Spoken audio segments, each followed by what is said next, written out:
B. Arances from grade 8 Aristotle o aniya ko diri sa inyong atubangan para akong i-share akong testimony of how I met God.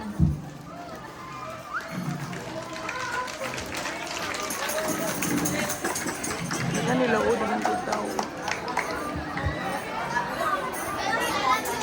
Relax, babe, relax. So, the story of how I met God is pinaagi sa mong elder sister.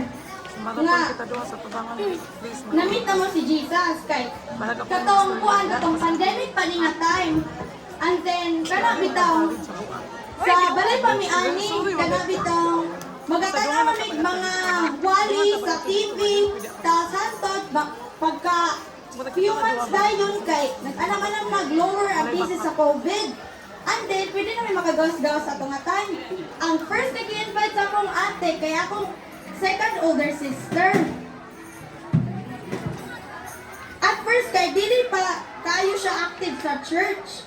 Tapos, pagkadugayan, salamat jud kaayo sa buhat ni Lord, kay nag-active na jud siya dito sa church. Nahimo siyang president dito sa mong youth ministry. Tas, kuan, na-change sa iyang old self. Kining, grabe jud kay iyang pagbago kay murag dili jud ko ato mutuo nga time kay first kay ani siya and then ani din kay murag ma-shock jud ko. And then pagkahuman niya kay gi-work na sad ni Lord ang way to para i-invite sa mo older sister amo ang ikatulong nga older sister. And then at first kapag ako dyan sa amo ang second older sister kana di kay siya active hantod nakita niya ang tambourine kana murag na interesado siya ba unya nag-decide siya nga mag-apil-apil siya ani unya sa paghinay-hinay niya apil ana kay na-apil na jud siya sa tambourine. And then kaman ana kay ni paghaman na tambourine niya kay nahimo dayon siyang kuan ini back up dancer adinin yataga pa dyan siya ni Lord of Upgrade. Nahimo siyang backup singer sa among music team. Tapos, nahimo pa dyan siyang PIO sa among youth ministry.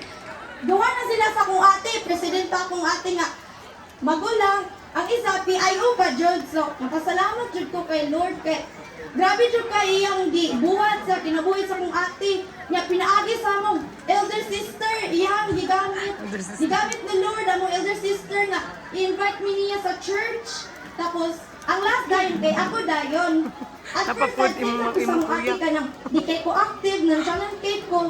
Ato nga time, elementary pa kay ko. Niya, dili pa kay ko sabot nga. Ito na reason nga na ako dinhiang, like, huwag man kaayo, boring man kayo.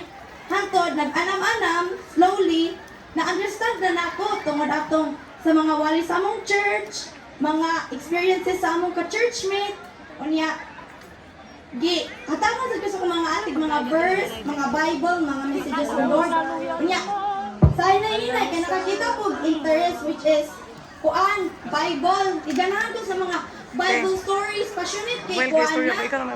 So, nato sa mga apil-apil na kuan na, and para bibo ba? na-thank you jud kay Lord nga nasa sa mong kinabuhi o gigamit pa jud ni among other sister kay hinay-hinay pa jud hinay-hinay ni Lord og kuan hinay-hinay ni Lord og lihok sa among kinabuhi para makuan niya nga ministry. And before ko muhawa nga stage kay na ako'y i-share nga verse para sa tanan which is Jeremiah 29:11. For I know the plans I have for you, says the Lord, plans to prosper you and not to harm you, plans to give you hope and a future.